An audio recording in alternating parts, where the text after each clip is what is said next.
E o tema da mensagem de hoje é a tão necessária, coisa boa demais, a tão necessária tribulação. Aleluia! Ué, oh, que surpresa é essa, gente? Ninguém entende?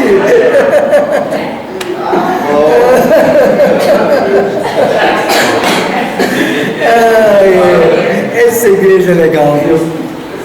Olha, quando nós lemos o livro dos Salmos, nós estamos sempre lendo Salmos, nós falamos de vocábulos cristãos, tipo graça, misericórdia, verdade, justiça, santidade, integridade. Essas palavras bíblicas fazem parte da vida e da conversa dos cristãos no geral, né? Mas em toda a Escritura nós encontramos outros vocábulos que nós amamos, mas que o mundo não ama, o mundo não conhece, o mundo rejeita. E são essas coisas que nós vamos conversar um pouquinho hoje, porque à primeira vista parece ser algo não muito agradável, algo que vai afetar a gente, que a gente vai sofrer, tadinho de mim, né? É essa filosofia que a gente carrega sempre desde criancinha, qualquer coisinha já começa a chorar, coitadinho de mim, olha pra mim, eu estou sofrendo, não é? Mas, meus irmãos, a Bíblia não erra. Eu sei que à primeira vista assusta vocês, quando eu falei a tão necessária tribulação, eu sei que vocês nunca esperavam. Éder nunca esperava que era essa palavra. Mas eu sei que o mundo também não espera. Maísa, não é vocábulo do mundo, não é. Eles não aceitam muitos vocábulos magos da Bíblia, do Senhor Jesus. Por exemplo, Jesus disse assim: se alguém quer vir após mim, a si mesmo se negue dia a dia, tome a sua cruz e siga-me. Você acha que uma pregação assim, uma palavra assim, todo mundo vai ficar assim atento? Não vai nem ligar muito, né?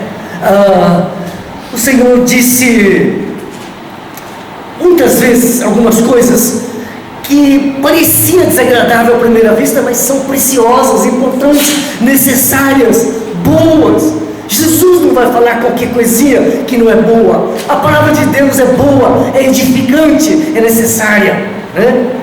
Nós precisamos entender, tá? Por exemplo, fugir da cruz, rejeitar a cruz. As pessoas que fazem isso, elas não sabem o quanto estão perdendo.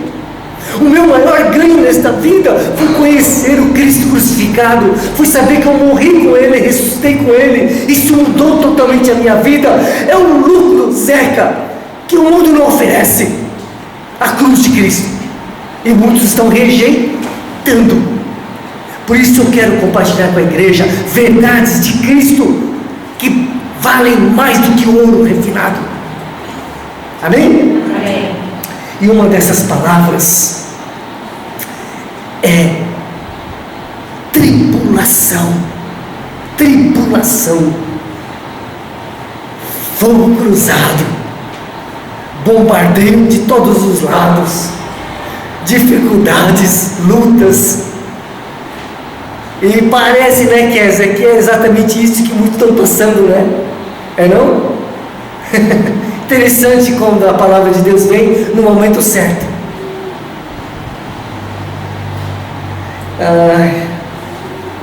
Apesar do mundo discordar disso, Márcia, a igreja verdadeira de Cristo acata, recebe, crê e agradece a Deus.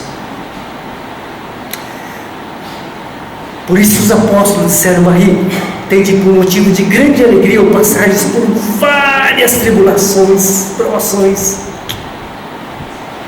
Para a igreja é motivo de alegria, para o mundo é motivo de tristeza. Ontem falamos de duas linhas: a do mal, a do bem, a de Deus, a das trevas. A Bíblia mostra duas linhas. Para nós, a tribulação é uma bênção. Por isso, o tema da mensagem de hoje, Ademir, é a tão necessária tribulação. A tão necessária Ih, que fraquinho, vocês estão meio desanimados com essa mensagem. A tão necessária tribulação. Essa igreja crê nessa palavra, tá? Esse é o tema da mensagem, tá? Mas já que se a gente perguntasse para centenas de crentes hoje, você gostaria de ouvir uma mensagem com o tema a tão necessária a tribulação? O que você acha que esses crentes diriam? Quer ouvir ou não? Não. Até que tem gente que está aí meio assim. Porque muita gente não sabe que Deus trabalha nessas horas, né, Maísa? É bênção, Zeca. Essa mensagem eu lembrei de você e da Maísa, tá? Os caminhos de Deus são mais elevados, diz o profeta Isaías. Os propósitos de Deus são benéficos, são maravilhosos. O problema que nós, Ayrton, é que muitas vezes não entendemos o que Deus está falando, o que Deus está fazendo. E é tão importante a gente aprender e acatar o caminho e a vontade de Deus para nós. Eu acho incrível. O Jó, quando perdeu tudo, a primeira coisa que ele fez foi adorar a Deus, louvar a Deus. O Senhor Deus, o Senhor deu, o Senhor tirou. Bendito seja o Senhor. Que visão esse homem tinha de Deus. Contrário de muitos crentes que começam a passar por pequenas tribulações, já logo quer cair fora. Tribulação é uma bênção. Ninguém diz aleluia, glória a Deus, né?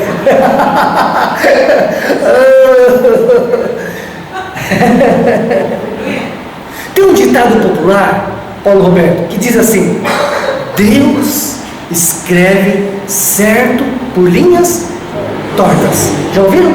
Sim. Inconscientemente, a gente ouve o ditado popular tantas vezes que a gente não para pensar em muitas coisas. Só depois da cruz eu comecei a ver que muitas coisas que para mim era normal, que eu aprendi desde criança, não tem nada a ver com Deus, com o Evangelho, não tem, é o contrário. Satanás colocou na cultura brasileira um monte de coisas erradas, e só o conhecimento da verdade de Cristo pode nos libertar desses enganos. Bom, tem uma senhora que é chamada Isaura Teodoro. Ela é uma escritora, uma artista plástico, e ela diz que esse ditado, Deus escreve certo por linhas tortas, está errado, porque Deus escreve certo por linhas certas. E eu concordo. E ela diz ainda que é porque a tortuosidade das linhas está na capacidade da análise de cada um. Muitos nem analisam e aceitam qualquer coisa, mas se você analisar, Deus não fica escrevendo com linhas tortas. Deus não é torto. Seu caminho é reto, é íntegro, é perfeito, né? Eu sei que quando nós lemos muitas vezes a palavra de Deus na velha natureza, nós distorcemos e temos dificuldades. Por isso que algumas mensagens aqui pregadas seriam um escândalo para muitas igrejas. Mas quando nós temos a mente de Cristo, nós começamos a ver que é uma direção de Deus, que é uma direção correta, né? Deus não erra, a palavra de Deus é perfeita, diz o Salmo 19, tá bom? Quando Deus fala de tribulação, as pessoas no geral já rejeitam essa palavra, mas essa palavra é um instrumento de Deus para trazer a tribulação, traz a consolação de Deus, segundo a Bíblia. Nós vamos ver daqui a pouco.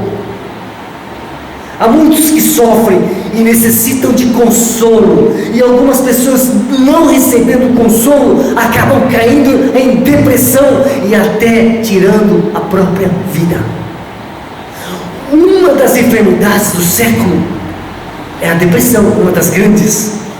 É isso que todo mundo fala há anos. E parece que nesses últimos tempos mais jovens estão caindo em depressão, adolescentes, mulheres estão caindo em depressão, porque elas estão sendo enganadas com filosofias satânicas.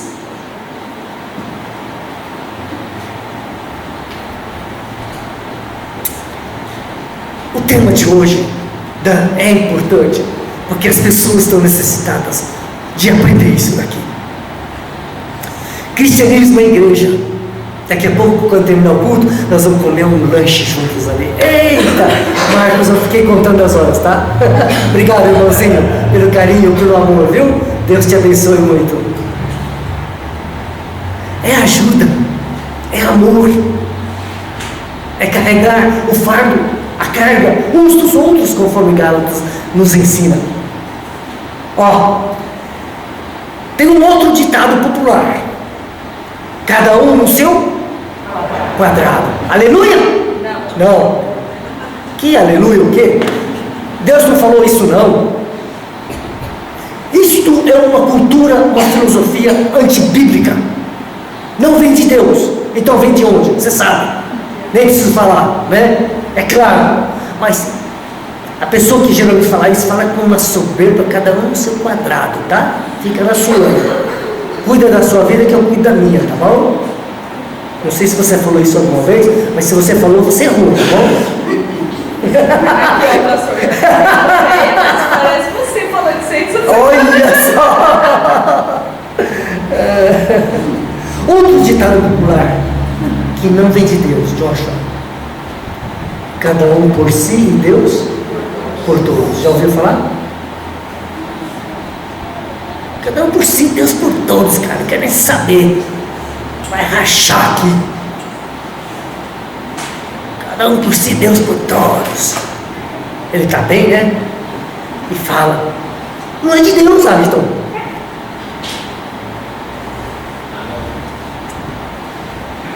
A individualidade e o egocentrismo são antagônicos, são contrários ao cristianismo.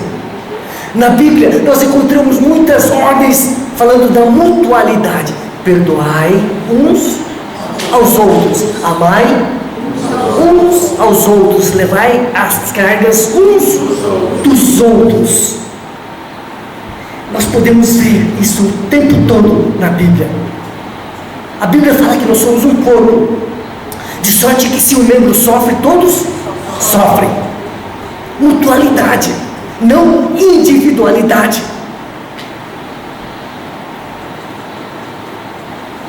A mutualidade é bíblica, a individualidade é satânica. Por isso que eu vejo que levar consolo aos abatidos é uma tarefa da igreja e é agradável diante de Deus.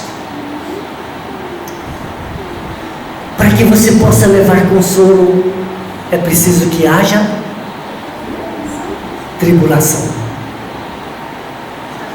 Tribulação e consolo estão ligados. A gente só quer consolo. É nesse contexto que encaixa essa mensagem de hoje, Ademir. A tão necessária tribulação. Agora você pode dizer amém? Amém. 2 Coríntios capítulo 1, versículo 3. 2 Coríntios 1, 3. Bendito seja o Deus e Pai de nosso Senhor Jesus Cristo, o Pai de misericórdias e Deus de toda consolação. Sublinho nessa Bíblia. Eu amo essa expressão. Pai de misericórdias. Pai de misericórdias. Deus de toda consolação.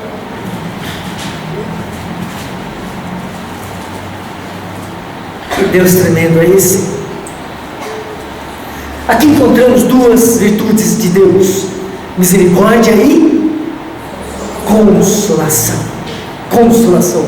Essa palavra consolação, já que parece que está tão escassa na nossa sociedade em nossos dias. É nessa sociedade tão sofrida, está faltando consolação. A igreja está falhando em levar consolação para o povo.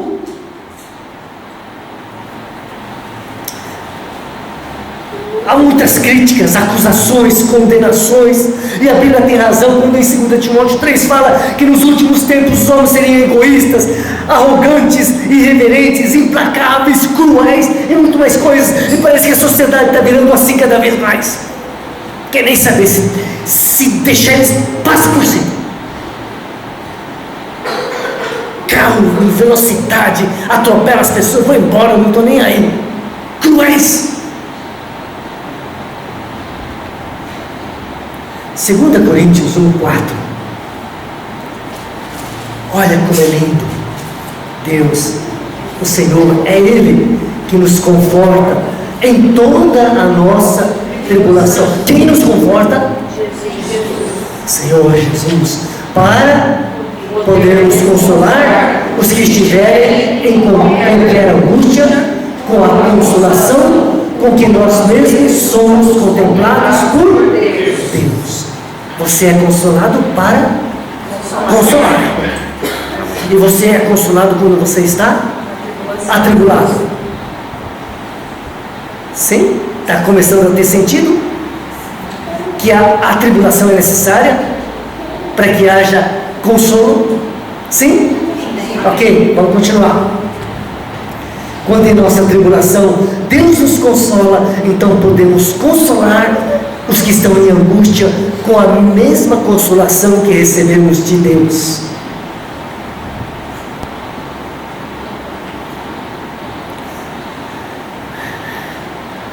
Éder vai me ajudar a compilar um livro de pensamentos, né, Éder? Pega essas mensagens que eu mando por escrito, vai tirando e separando numa pasta essas frases. Eu vou falar uma frase, tá bom, Éder? E essa frase não é de mim, porque 2 Coríntios 3,5 fala: não que por nós mesmos sejamos capazes de pensar alguma coisa como se partisse de nós, pelo contrário, a nossa suficiência vem de Deus. Então tudo que eu falo aqui, tudo que eu escrevo aqui não vem de mim, vem de Deus. Diz a Deus, eu escrevi aqui: o fogo da consolação se acende e se espalha na palha da tribulação. Entendeu? Sim? No Velho Testamento, nós encontramos muitas vezes o Deus que se compadece, o Deus cheio de compaixão. Parece que, mas ele, sabe quando a pessoa começa no começo do choro e não consegue segurar, sabe? Parece que Deus é tão cheio de compaixão e ele não consegue segurar. É assim que eu vejo na Bíblia esse Deus. Nós não vamos ler hoje, mas se um dia você puder ler Juízes 10:16, eu só vou ler Oséias 11:8, o Senhor falando assim: meu coração está comovido, mesmo o povo tendo prostituído com idolatrias, um tempo de apostasia, mesmo o povo tendo magoado o Senhor tendo repreendido e disciplinado o povo, mas chega uma hora, Agton, que o Senhor vê aquele povo seu sofrendo, ele fala assim: meu coração está comovido dentro de mim, as minhas compaixões, a uma se acende, ele vai acendendo e extravasa a compaixão, o sentimento, o desejo de consolo de Deus é assim, explode, extravasa, porque Deus é o Deus da consolação. Oséias 11:8b, no final, 11:8, versículo finalzinho do versículo 8. Paulo nos ensina sobre a tão necessária tribulação com autoridade, porque ele próprio passou a tribulação. Olha lá, 2 Coríntios 1:8, esse texto base de hoje, 2 Coríntios 1:8. Porque não queremos, irmãos, que ignoreis a natureza da tribulação que nos sobreveio na Ásia, porquanto foi acima das nossas forças, a ponto de desesperarmos até da própria vida. Ele está falando de muita tribulação. É nesse contexto, gente. Eu tenho certeza que nós não temos passado por tribulações tanto quanto esse nosso irmão aqui. E eu creio que uma pessoa que passou por tanta tribulação assim recebeu o consolo de Deus para poder consolar os que passam por angústias e tribulações. O apóstolo Paulo foi tão atribulado, não, que ele fala aqui no verso mais adiante que as consolações de Deus transbordavam dele em Cristo. Um homem tão atribulado que as consolações chegavam a transbordar. Eita, que bênção, né? Que bênção. Tanta gente precisa de pessoas como Paulo, que tinha tantas consolações para dar às pessoas. E só tinha porque ele passava por muitas tribulações. Vocês estão entendendo a mensagem? Alguém tem coragem de dizer amém aqui? Amém. Alguém alguma vez já, por não estar sendo usado por Deus para consolar pessoas, pediu ou deseja pedir para Deus mais tribulação? Eu não estou vendo nenhuma mão levantada, estou vendo cabeça baixa, por quê?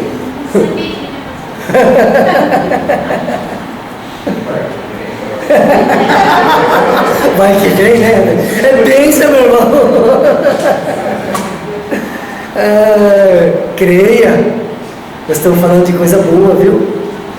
Não tenha medo, porque Deus é o Deus de muitas misericórdias, de toda a consolação. E quem conhece esse Deus de misericórdia e toda a consolação, não teme a tribulação, não teme.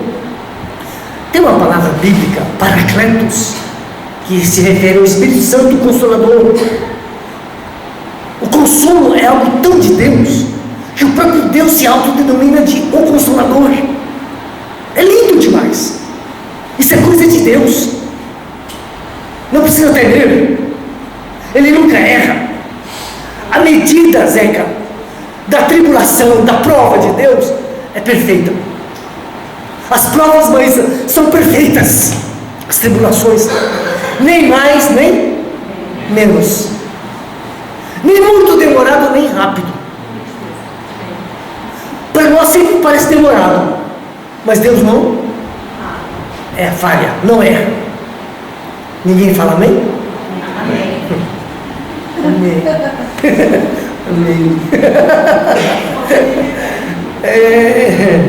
Zeca, entendeu? Entendi, né? Eu estava viajando já, pensando estava juntando tudo, né? É por isso que eu não estava aqui.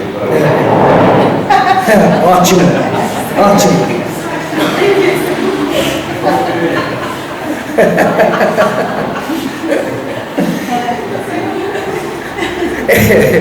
Tá caindo a ficha, né?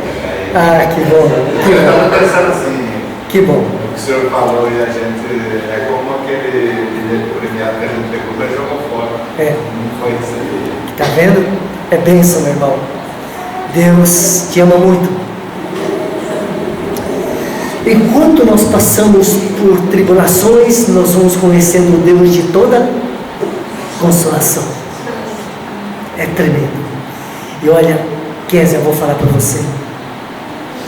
Quando nós recebemos o consolo de Deus em nossa angústia, em nossa tribulação, é como um bálsamo, é como um refrigério, é um ânimo sobrenatural, é revigorante, nos enche de alegria, é animador, nos faz prosseguir cheio de esperança, Márcia. É bênção, é algo que o mundo não dá. Só Deus, o Deus de toda consolação. O consolo de Deus, Marcelo, é top, é massa. o consolo da bebida, das drogas, da prostituição. É falso. Não presta, vem do diabo.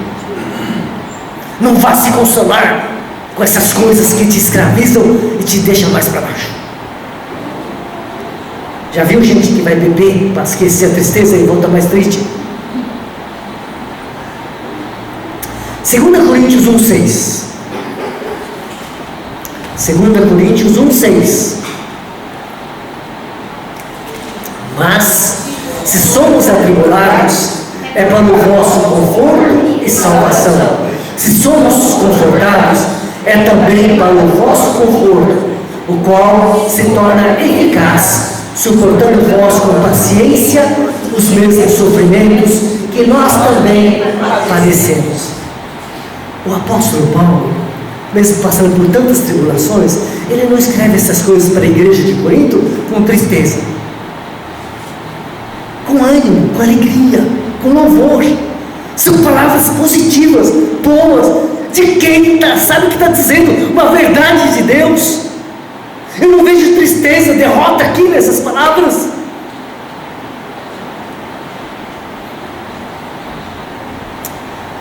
O consolo de Deus, a consolação de Deus tem peso mais do que suficiente para contrabalançar as tribulações.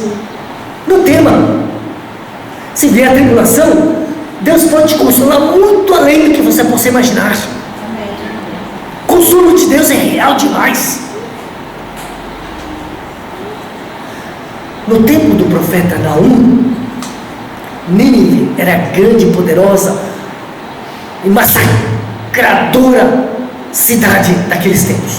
Todos os povos temiam, porque eles eram guerreiros cruéis.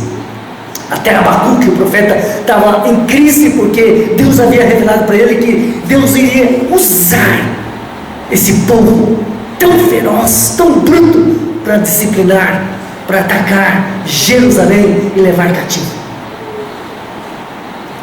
Era um tempo de muita tribulação, tempo caótico, tempo medonho. O profeta Naum fala que Deus é zeloso, vingador e cheio de ira. Diz que Deus jamais inocenta o culpado, e ele tem o seu caminho na tormenta e na tempestade, e as nuvens são o pó dos seus pés, diz o profeta Naum. Acho que só de ler aqui esse profeta a gente fica assim temeroso. Mas sabe o que significa Naum? Esse nome? Éder, paga um jantar para você? Naum significa? Éder? Não, tá bom. Eu vou falar então.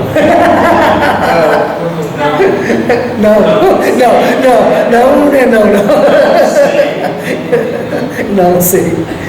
Naum significa o Senhor consola. O Senhor consola. Deus dá um profeta com o nome deste no momento de tribulação. Só Deus, o Consolador, para fazer uma coisa desta.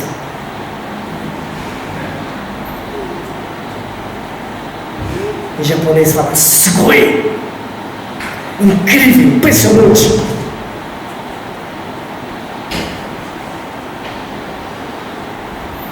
Sabemos que foi um tempo difícil.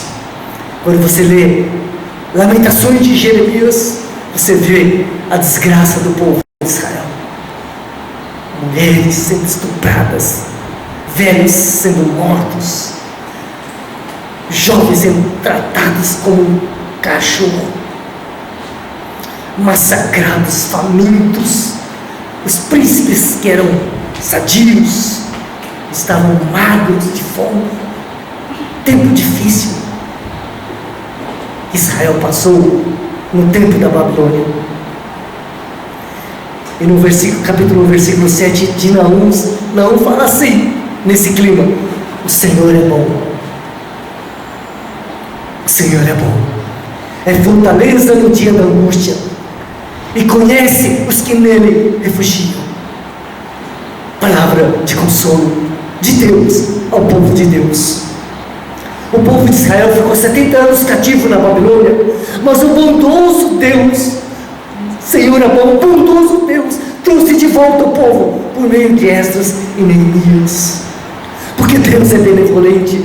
Benevolente significa que Ele é bom, Ele é fiel, e também Ele não se esquece dos seus. No tempo dEle, a maneira dEle, Ele restaura. Ele vai restaurar no tempo dEle, da maneira dEle. Creia, creia, creia, Sandra, que Ele pode fazer isso com a sua família. Eu desejo, para com as famílias desta igreja, que Deus restaure totalmente, porque Ele é benevolente. Guarda bem essa palavra. Ele não esquece. A igreja do Senhor não precisa temer as tribulações, porque o soberano Deus é o consolador. O Deus da história é o Deus que amou o mundo de tal maneira que deu o seu Filho unigênito para morrer naquela cruz, para que nós criamos nele e não viemos a perecer. Deus nos amou naquela cruz. A cruz é o maior grito de amor que Deus deu para o mundo.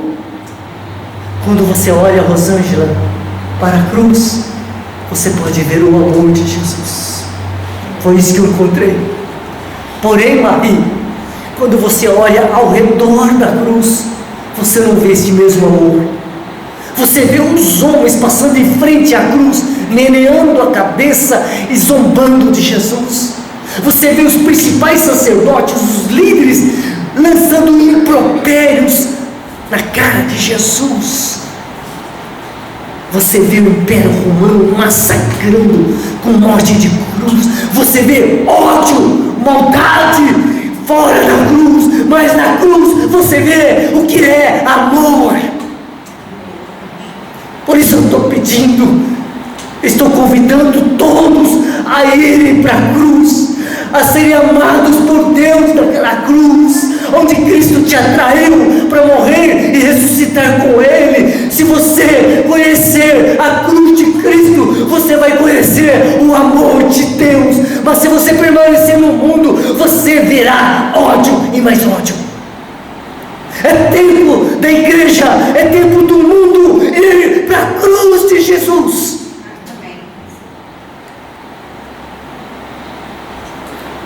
O amor da cruz é maior do que o ódio do mundo. Não temas.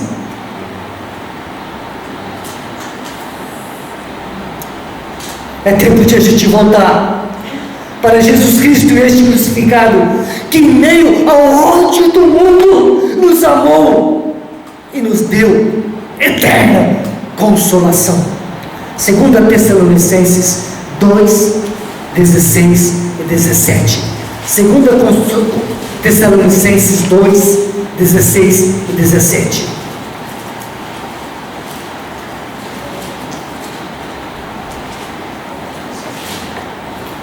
Ora, nosso Senhor Jesus Cristo mesmo e Deus, o nosso Pai, que nos amou e nos deu eterna consolação e boa esperança. Pela graça, consolem o vosso coração e vos confirmem em toda boa obra e boa palavra. Eu tenho sentido a depressão, a tristeza, as brigas dos casais. Eu tenho sentido o desânimo de vários irmãozinhos, irmãzinhas. E Deus trouxe essa palavra para você receber o consolo de Deus, levantar os olhos para o Consolador e perseverar na sua caminhada. Não desanime. Tire os olhos de você e do seu cônjuge. Olhe para o amor da cruz. Não deixe o diabo colocar sobre separação. Permaneça firmado na cruz. Receba o consolo de Deus. Não desanime. Ele nos deu eterna consolação. A tão necessária tribulação, tema de hoje, a tão necessária tribulação nos traz a preciosa consolação. Você pode dizer amém? Amém. Vamos orar? Vamos orar.